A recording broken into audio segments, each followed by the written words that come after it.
We live, baby. Oh, wow. Live in two places. Let's see if I remember to keep my eyes at the right spot. Hello. Hey, Justin Lee. Awesome. Just waiting for people to join. 7 o'clock on the dot, which means, you know how people get down. But I'm super excited, super excited about tonight. Oh boy, look, it's crazy. I'm sitting here watching myself on YouTube. But yes, I am super excited for tonight's live. Tonight is the kickoff, right? Back to school season is here, which means college application season is also here. And I want to get into the nitty gritty of all the things that need to be going down right now so that you guys are on track with me, Miss P. So we're about to get started in about 2 seconds. But I have an awesome live for you planned because I have a lot of information about what to do and how to get through this college application season. What I've noticed in the past is that people have been doing things later and later and later. And so I want to make sure that you're able to hit the ground running as soon as possible, because that is what's going to have you to be successful and set up properly. Okay. All right. So, in case you don't know who I am, if you've never seen my face before, my name is Amber Peters. I go by Miss P in these streets because it's easier to find me on Google. And I help families plan smart, pay less, and succeed beyond high school. That is my charge. I want to make sure that this process is easy and affordable, that you are able to do all the things that you want to do in this life. I want to make sure that I can help you make that happen, right? But I also want to make sure that I make it happen the most affordable way possible, right? We all know college is expensive, the price is getting out of control. But if we can do the things that we need to do in a good amount of time, things will be a lot easier for us, right? We will be able to go into the schools that we want to go to, and we won't have to come out of pocket for it. And that is the goal. Okay. If you are live with me, what I would ask you to do, which would be helpful for me, is to know who's on live with me, because I'm in live in two different places. So I'm trying to monitor both chats. But if you're live with me, just put down in the chat whether or not you are a parent, a student, if you work in a school, and you are charged with helping students. Who are you? Put that in the chat for me just so I know who is alive with me.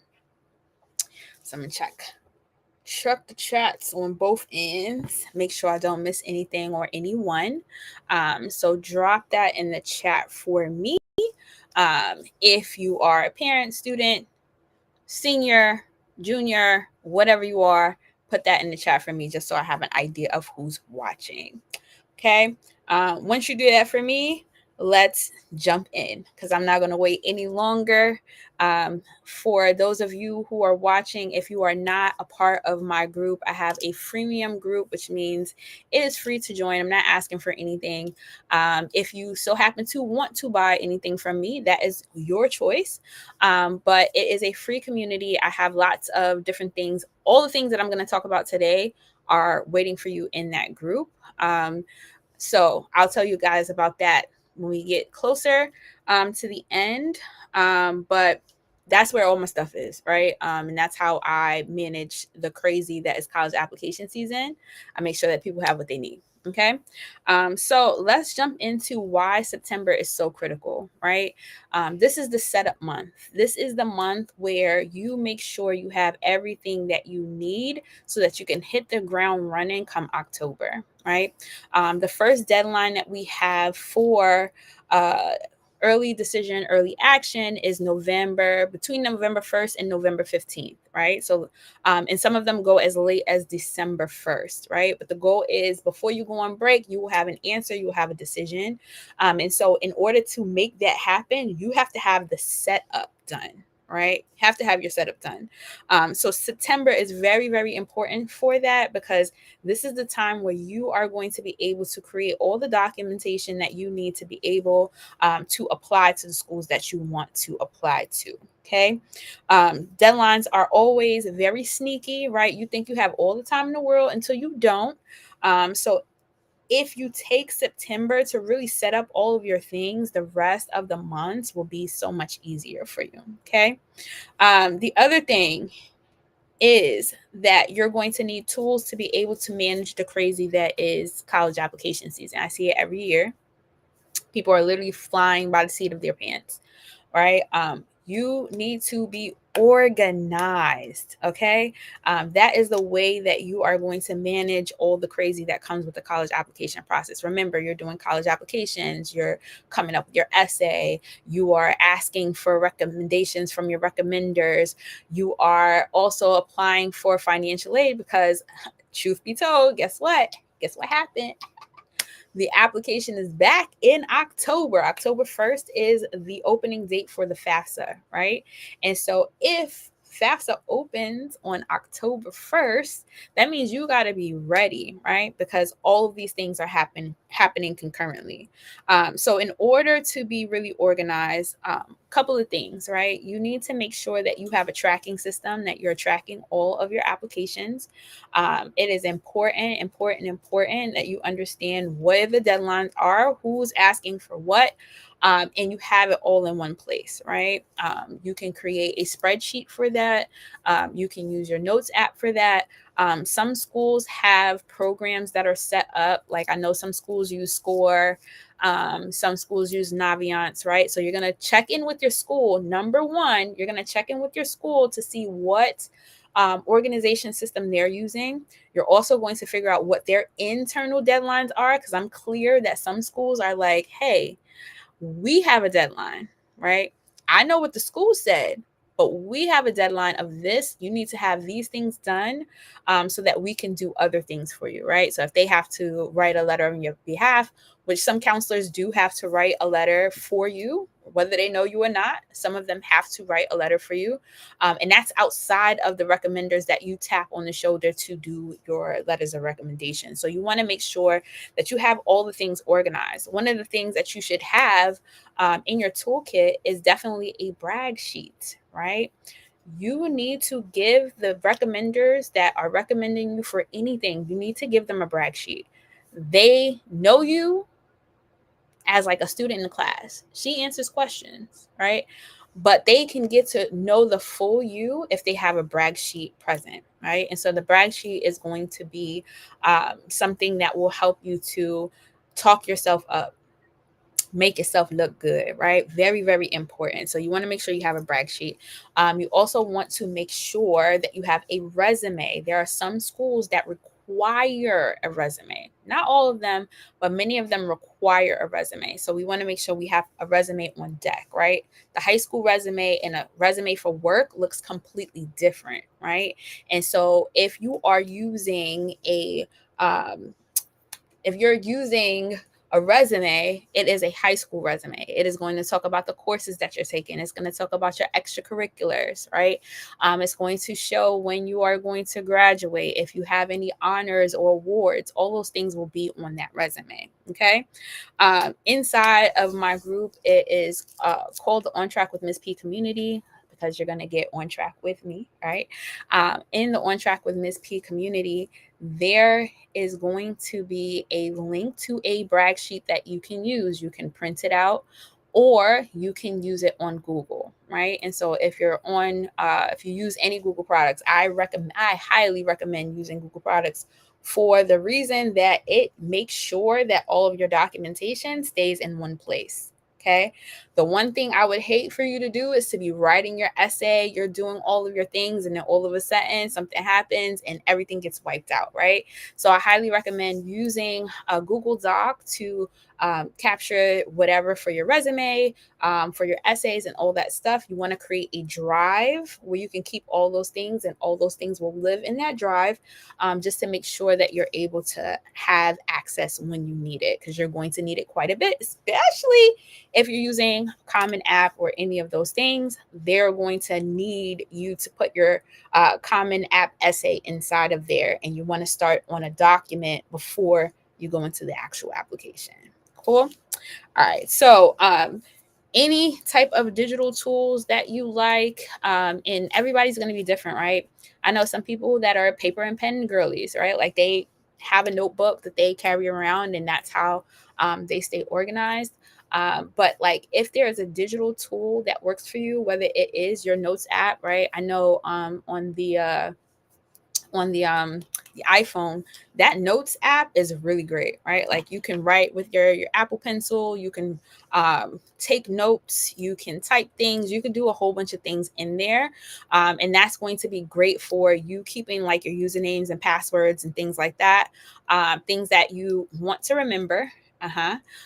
If you want to also save them in your computer, but also realizing that sometimes you might be doing some of this stuff at school, right? And so you want to make sure that you have your usernames and passwords written down. So sometimes having that digital tool can help.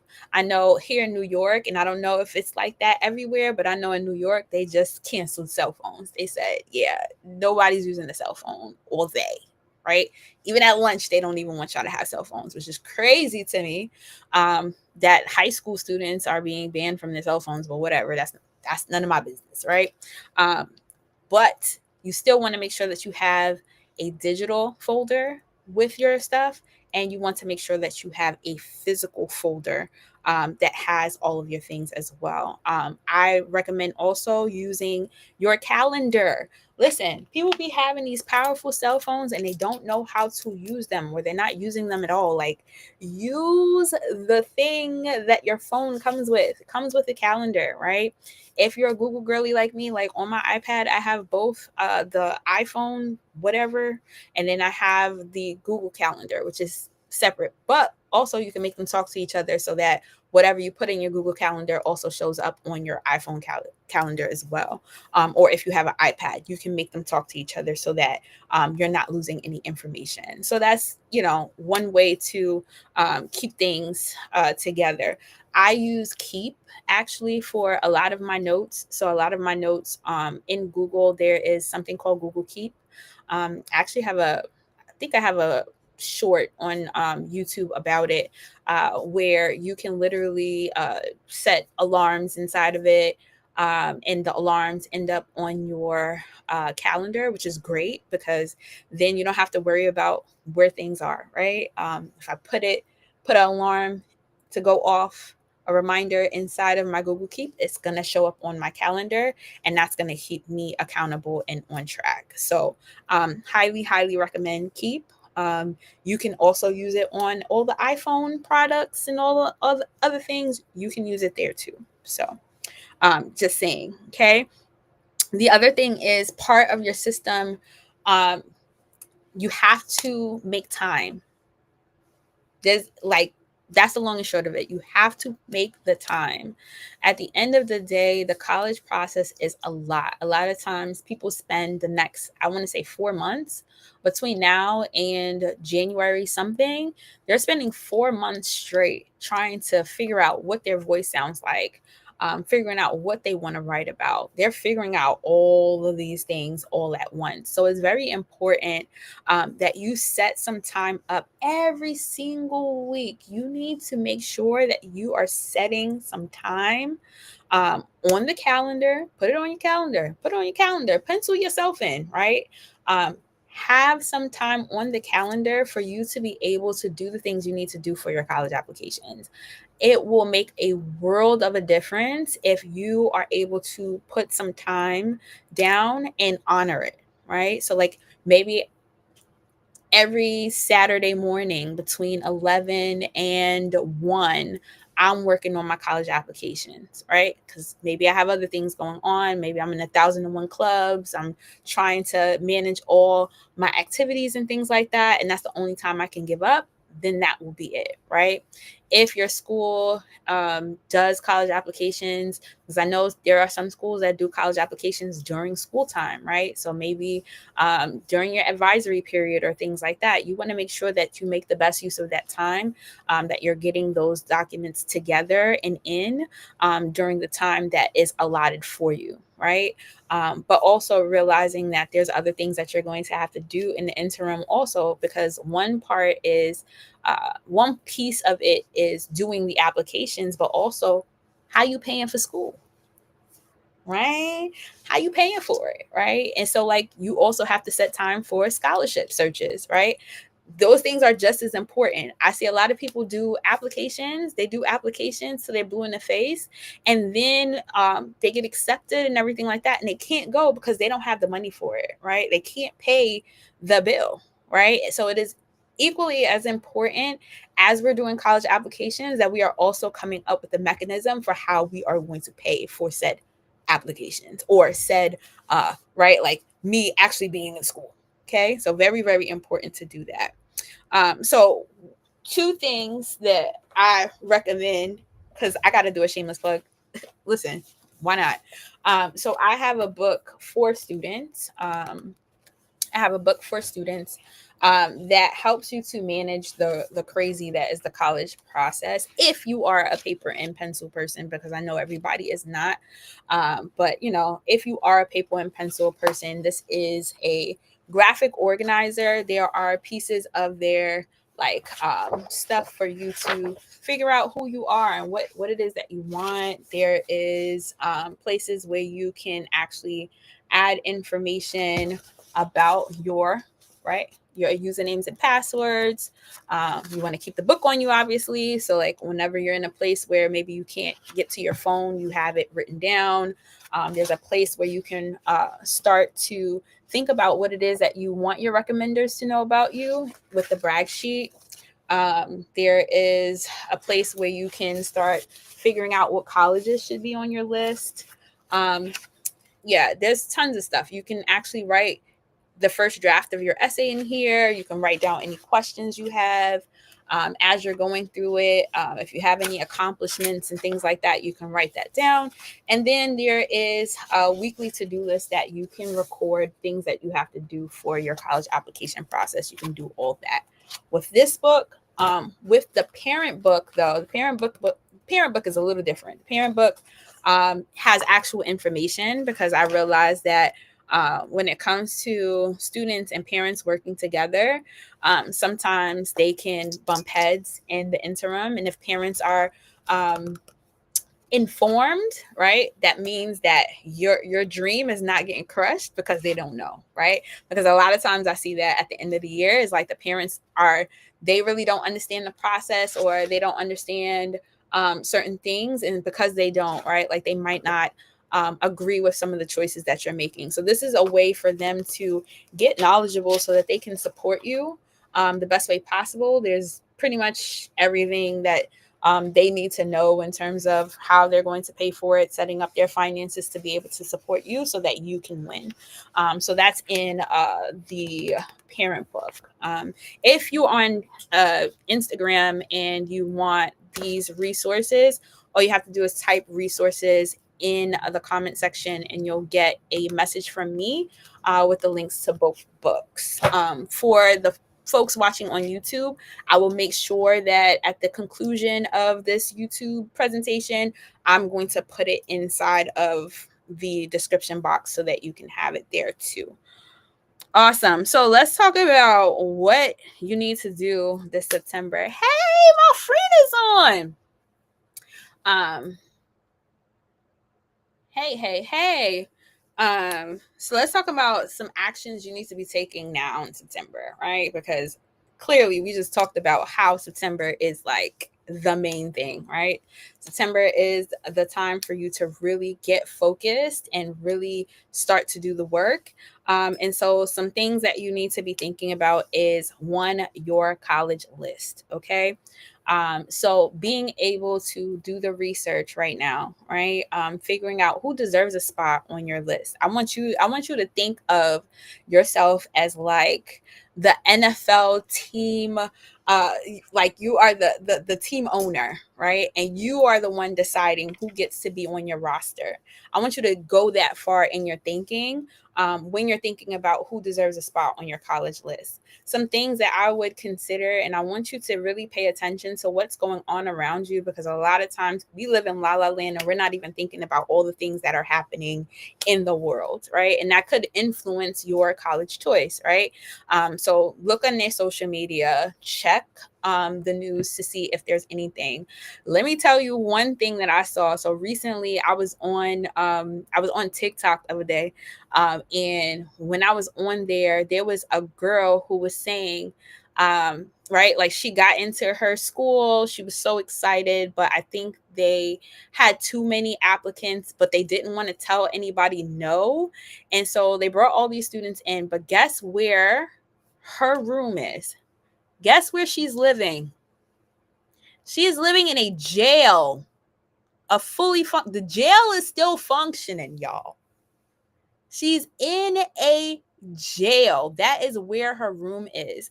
Like, to the point where she literally, if she needs to go to class or anything like that, she has to ring a special bell so that the guard can come and let her out so she could go to class. Isn't that crazy? That is so nuts to me. It's so crazy to me. So it is very important that it is so important that we be mindful of these things, right? Like, these things are happening. I've seen some schools where there's mold as far as the eye can see, right?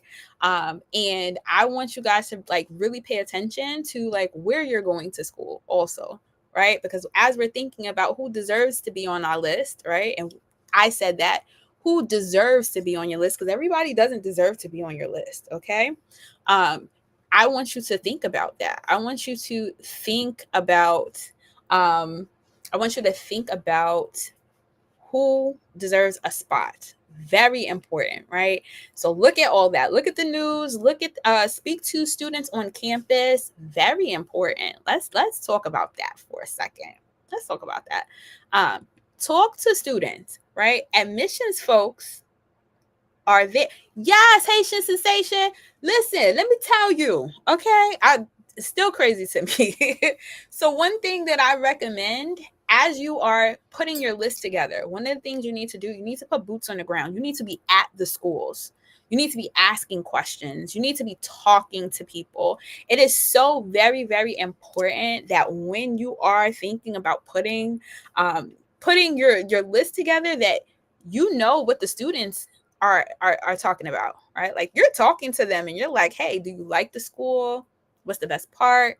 Where can I go to eat? Where can I go get my hair done? Where can I go get a haircut?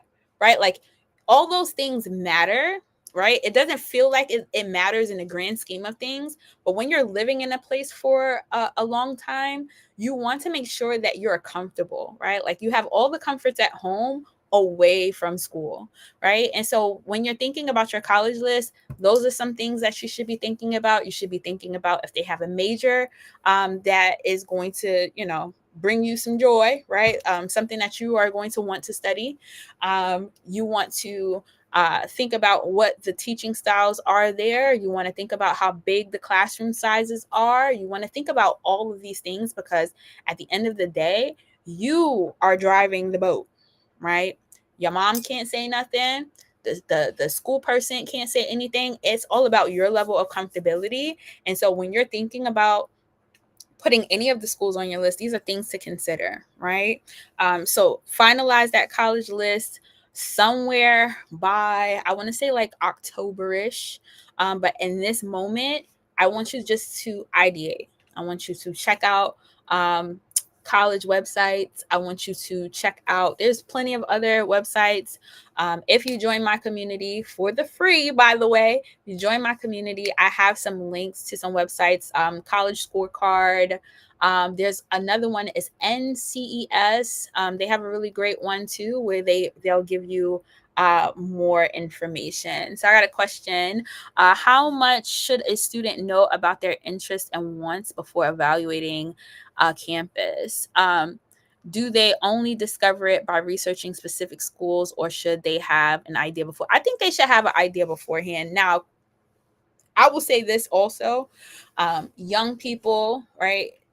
Some of them have not done enough discovery to know that. And so they probably won't know anything about themselves or feel any attachment to any schools until they've had some kind of life experience, right? And like there are some kids who are coming in with a lot of life stuff that makes it easier for them to know what they want and what they don't. For those of them who don't have that intrinsic experience, they need to be boots on the ground, right? They need to be talking to people. They need to compare experiences, right? Like, what is it that you like about the school that you're in now? What is something that you wish your school did?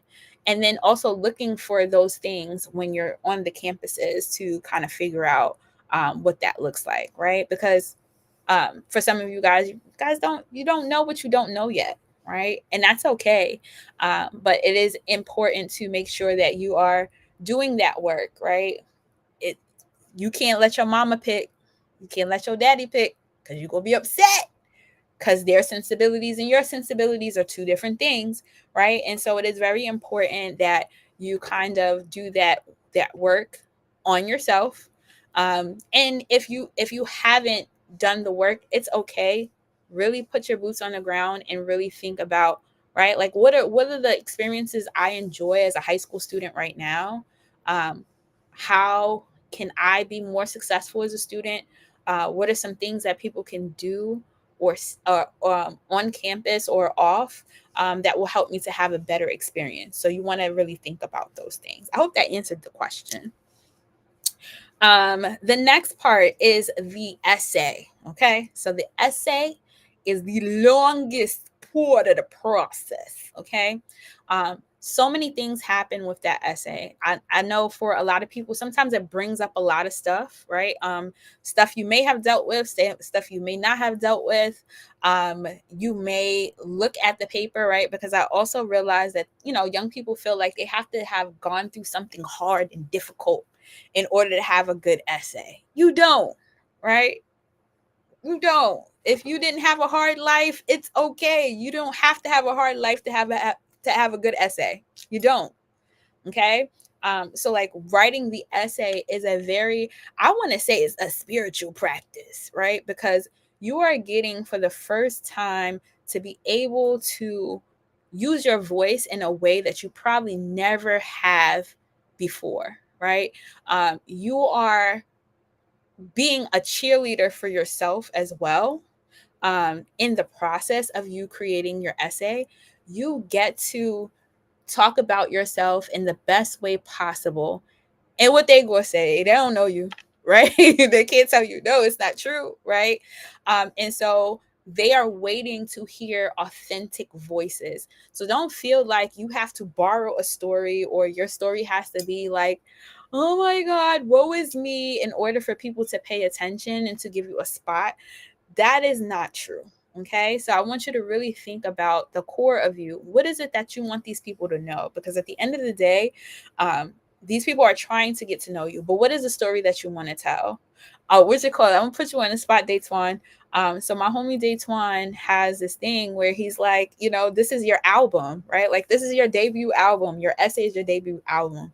And right, like thinking about it in that way, what is the message that you want to leave the reader, right? Like what is it that you want them to feel and to think as they're reading your essay, right? And also understand that writing is a process, that you're not going to get it on the first try. And if you get it on the first try, like hats off to you, right? Like you did that. You did that. If you can like write it off the dome and bust it out, you are the real MVP. But most people don't, right? And so it is very important that as you are thinking about writing your essay, one, you need feedback. Okay? Feedback. Because some of y'all just be turning in any old thing. We can't do that, right? Especially when we're thinking about the full process, when we're thinking about also affordability, we're thinking about people giving us money to come to the school. We have to have a juicy story that is uniquely ours, that is authentic and real, right? In order for us to do that, we gotta do iterations. We have to write it and revise it and get some eyeballs on it. Do you like this? Should I have said it like that? We need to be doing that often to make sure that we have a really good finished product. Okay, we can't just turn in any old thing. And then when we don't get the packages that we want on the other end, we can't be upset, right? They didn't give you no money because your story sucked, right? They didn't give you a spot because your story sucked. So it is very important that you make sure that you get the feedback that you need in order to turn in a finished product. The other thing that I wanted to tell you, especially if you're doing like a Common App or you're applying to schools that are what they call selective, right? The more selective schools are going to have more questions from you, right? Like they don't want just the essay. They want an essay and then they're going to ask you some other questions. I've seen some really colorful essay questions, right? Like additional questions where they're like, what's your spirit animal, right? What's your personality like? Like things that are different from the norm, right? Because on the Common App, there are 7 different questions. I actually have a video on YouTube right now that explains the platform of the Common App. So you can go watch that. If you're on Instagram, the link is in the bio. If you're watching me on YouTube, it is right here. Just go to my channel and watch. But I have a full thing where we're going through the questions, but also understanding that each school that is in that Common App may ask you additional questions. So you can get 3 extra questions. You can get 5 extra questions. You can get 6, 7 extra questions. And remember, if you have multiple schools and multiple schools are asking you to answer additional questions, you need to make sure that you have content in the tuck, right? And what I mean by having content in the tuck is that you're not having to write a brand new essay all the time because you already have essays written. I want you to also think about any assignments that you turned in that were really good, graded really well, got great feedback.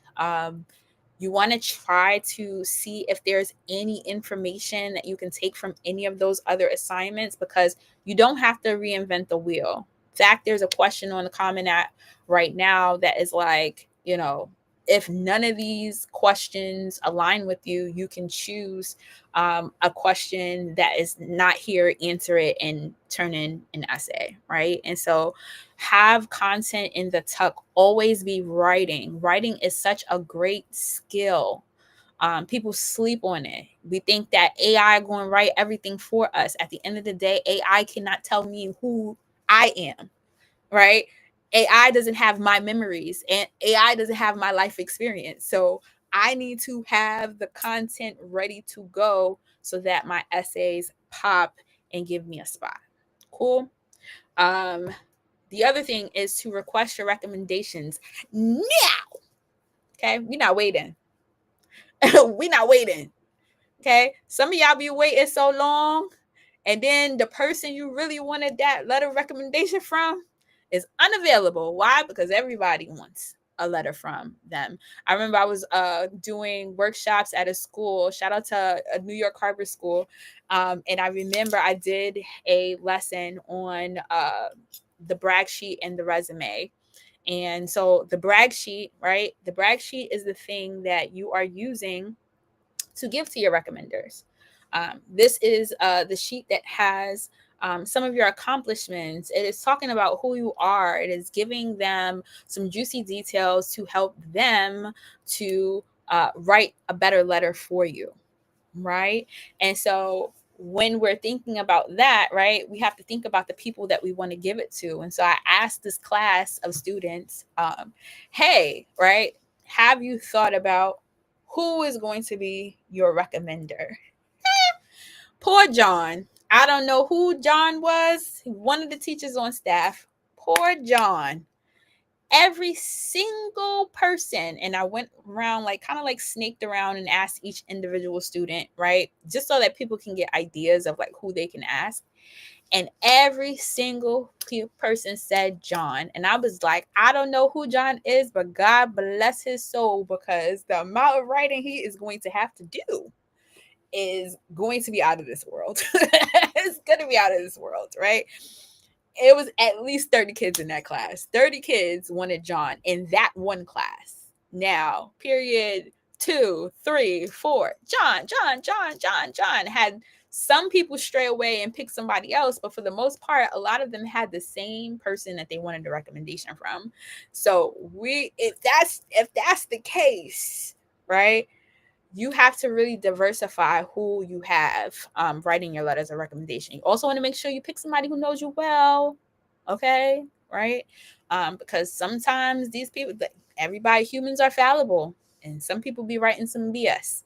And if you want to have a good letter of recommendation, you need to pick somebody who knows you well, who knows your story, knows your family, kind of has an idea of who you are, what you bring to the table. If you are younger than a senior, this is your call to action to actually make I wouldn't say friends, but actually let one of the people on staff get to know you, so that you have a letter of recommendation when it's your time. Because sometimes I run into kids and I feel bad because like there's nobody to write a letter for them, right? And then people are like kind of like breaking down at the last minute to do a letter for a young person that they don't really know. And that letter can go either way, right? And so we want to make sure that we have a great letter. We want to make sure that we're picking somebody who knows them well. So Dayswan said, also find out what would make it easier for them to write the letter of recommendation for you. Yes.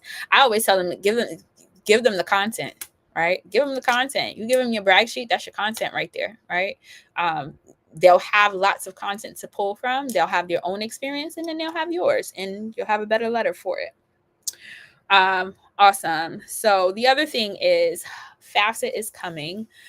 So next week and the week after, my lives are specifically going to be around FAFSA, because FAFSA is opening at the right time again. We're back to October 1st, which has always been, and then all of a sudden it wasn't. For the last 2 years, it's been in December. And so now that we're back on track with the actual date, the next 2 live sessions will be about FAFSA only. Okay. So I will be talking only about that next week and the week after. Okay. So what I will say is this is something that you have to have a conversation with your parents about. Let them know that the application opens up on October 1st, and that you want to do it early. Very important that you do it early. If you can get that in as soon as possible, that would be awesome. Same time, same place. About time, right?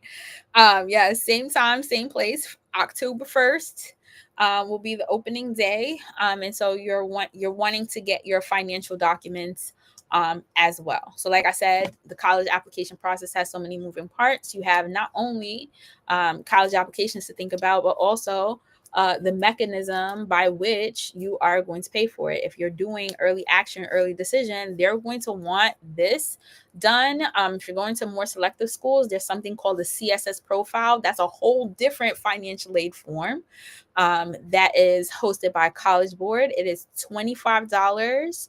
And then $16 for each school after that requires it. So you want to make sure that you understand who needs what, right? Going to the college websites to see who needs what is going to be very important for that as well. We'll talk more about that in the next 2 weeks. Okay. But I just want to put that on your docket. For anybody who is a junior though, right? Like if you're a junior and you want to get ready for the process, you see distress that's coming from the seniors, get your resume updated, right? Make sure you are in as many activities as you can be, right? So that you have those things to put on your college applications next year. activities are very important, and it has a very special place in every single application I've seen so far. So every single application is asking you like if you do other things besides just go to school, right? And so getting into activities and making sure you have those activities ready, getting into community service. Listen, there are so many scholarships out there that require service. If you do not have volunteer experience, if you do not have community service experience, they're not even looking at your application, because that is one of the requirements of that scholarship. And I've seen so many different scholarships have this requirement. So it's very important that you get some community service or volunteer work under your belt. Okay. The other thing is to obviously research the colleges, go to the websites. There is going to be a bunch of different college fairs. If you're in New York, the Big Apple College Fair is coming on the 28th. But then there is the Black Expo, if you want to go say HBCU, that's happening on September 27th. Right. If you put in college fairs inside of Google, right, in your area, if you're not from New York, you are most likely to be able to find different college fairs that are happening. You want to go to the college fairs. Listen, there is a such thing called demonstrated interest. You want the people to see your face, right? Because most times those people are regional people, which means that they're reading essays for the people who apply in that specific region. And so you want to make sure that those people are getting to see you at different events. You want to introduce yourself. You want to go there and ask a question every time. You want to make sure you send them emails when you leave the events, so that they know that you're interested. And right, the more they see you, the more they see your face, the more you, right, like they hear your name. When your name actually comes across their desk, they're more likely to be like, oh, this person was super interested. Every event I had, they were there asking me questions, right? So very important to do that. And the last thing that I'm going to say is for the parents. The parents, um, this is your time to be a partner in your child's success. This is your time to shine, right? You get to be a partner. You get to be a support. You get to be a stand for your child at this critical process, right? Sometimes during this process, you'll see your child change. They'll be more annoyed than they ever were, right? Which for teens, right? Like they're annoyed most of the time. So they're annoyed already. But this process brings out certain emotions in some young people. And you get to be the support for them, right? This is not the time for you to relive what you wish you would have did in college. This is not the time for that. Okay, that time has passed. It's your child's time. Okay, so you get to ask questions. You get to explore with them. You get to go on trips with them. You get to go to the college fairs with them, right? You get to see what they're exploring, sit next to them as they're researching websites. You get to have conversations with them about what it is that they're interested in and what is it that they're looking for from each school that they want to go to. You get to do that with them. And you get to uplift them through the process and tell them how awesome and amazing they are, even if they don't feel awesome and amazing, even, right, like their attitude could be sucky at that point, so they're not really awesome and amazing. You get to be that for them, right, and see them through the process, because it is a lot. The other part about partnership at this point is figuring out how to support them with some of the things that they need to do, right? Notwithstanding, right, like essays and all that stuff, but thinking about how do you give them a good assist, right?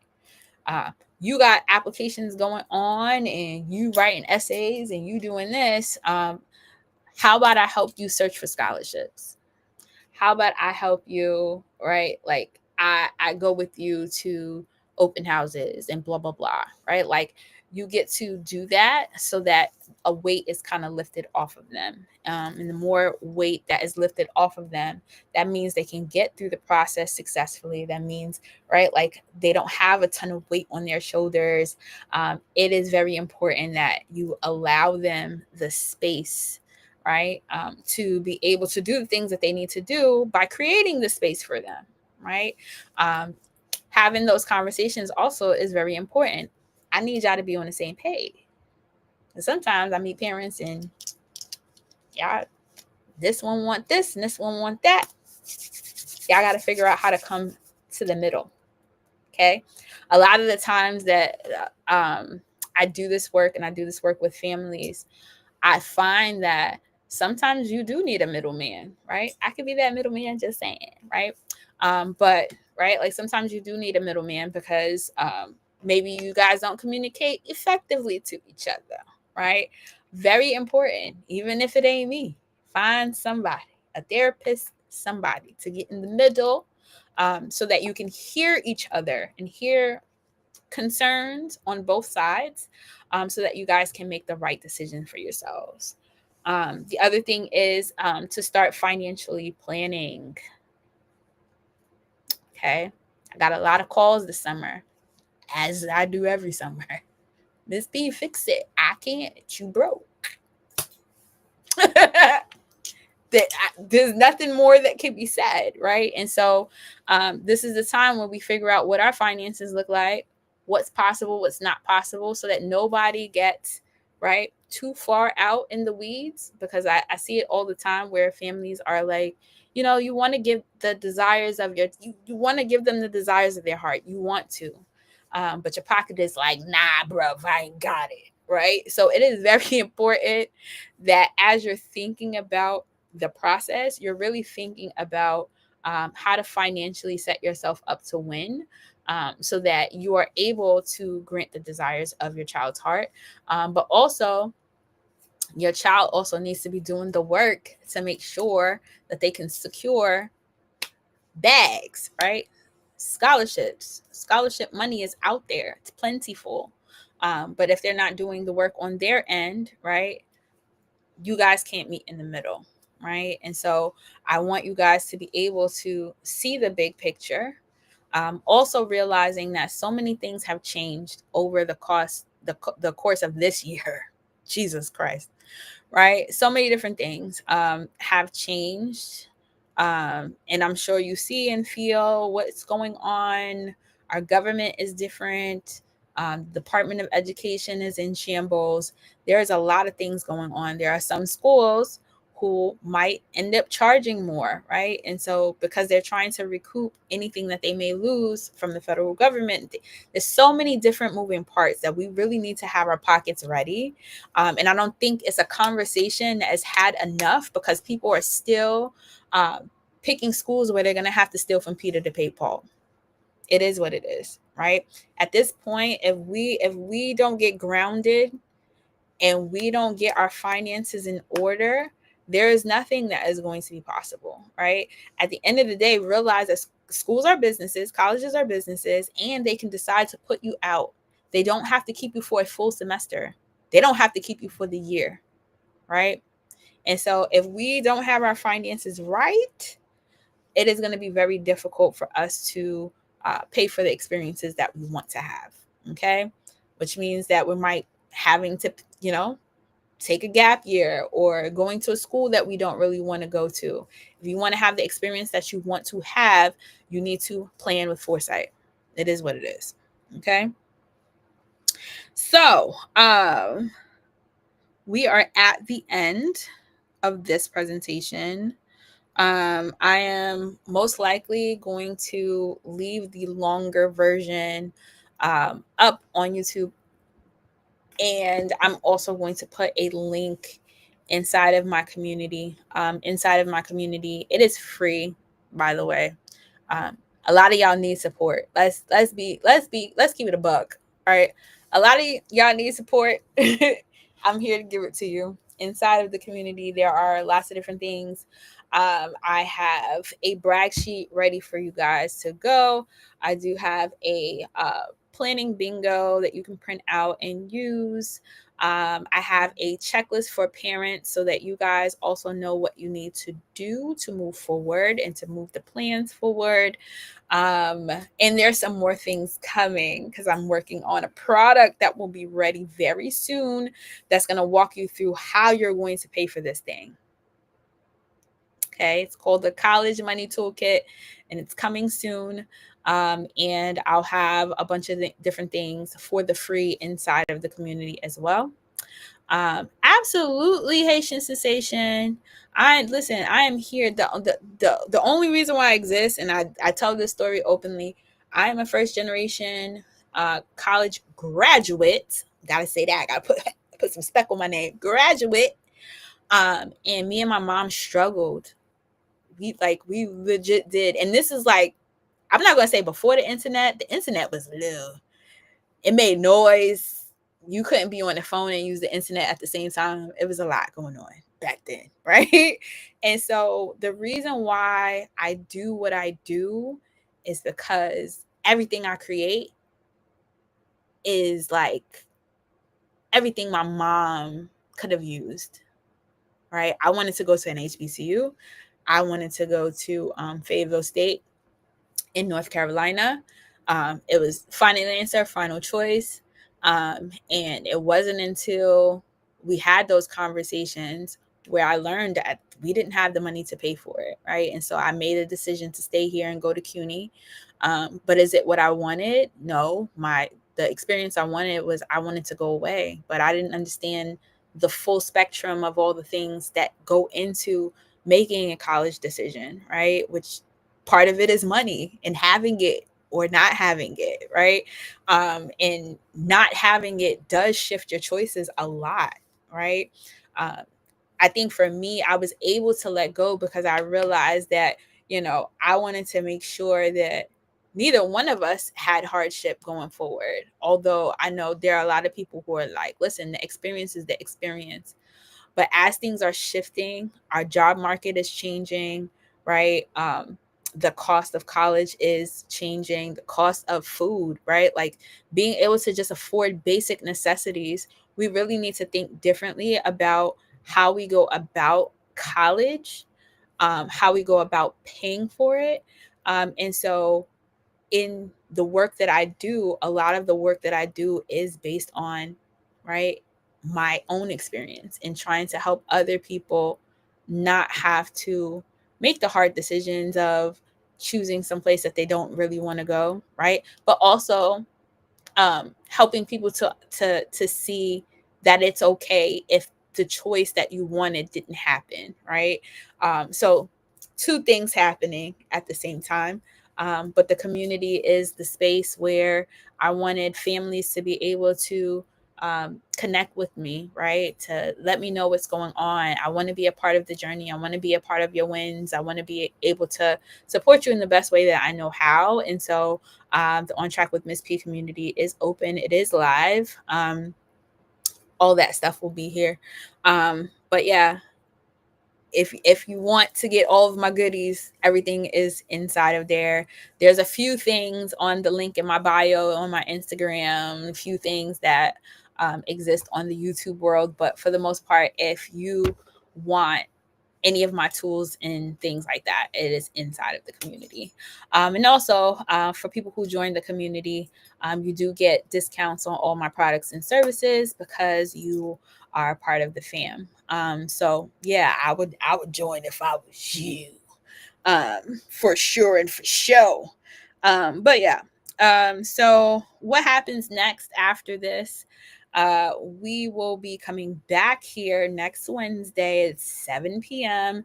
and we are going to be talking about FAFSA and financial aid for the next 2 weeks. So the 10th and the 17th, we will be talking about FAFSA. So next week is the foundational.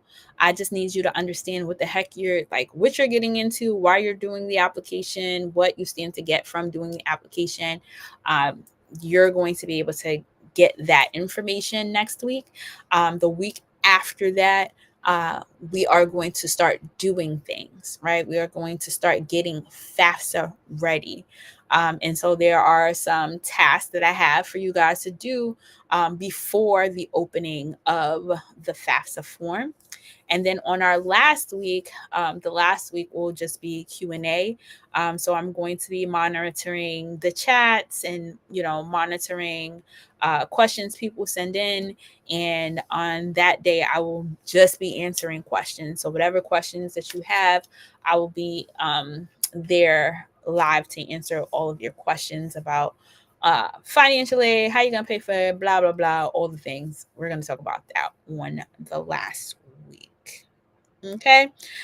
So if you need anything from me, first stop is that community. Like I said, it is free. You can also DM me. If you're on Instagram, you can drop the word resources and you will get a link to all of my resources that I share tonight, including the link to the community for those of you watching on YouTube. All of that will be here. If you're from the community, shout out to y'all. We going strong in there. So just something about the community. I share game plans every week. So Sunday or Monday, you'll get a game plan of something that I want you to focus on for the week. And throughout the week, you'll get some additional information. And every month, you get a recap of all the things that happened and anything that you missed. So you never miss an update. Yeah, so that is that. Super excited. Shout out to all of you guys who joined me today. I'm going to do something with this stuff, chop it and screw it and put it back out there. So look out for more content. But thank you guys again for joining me. My name is Amber Peters, aka Ms. P, your college planning sidekick, and I'll see you on the next one. Bye.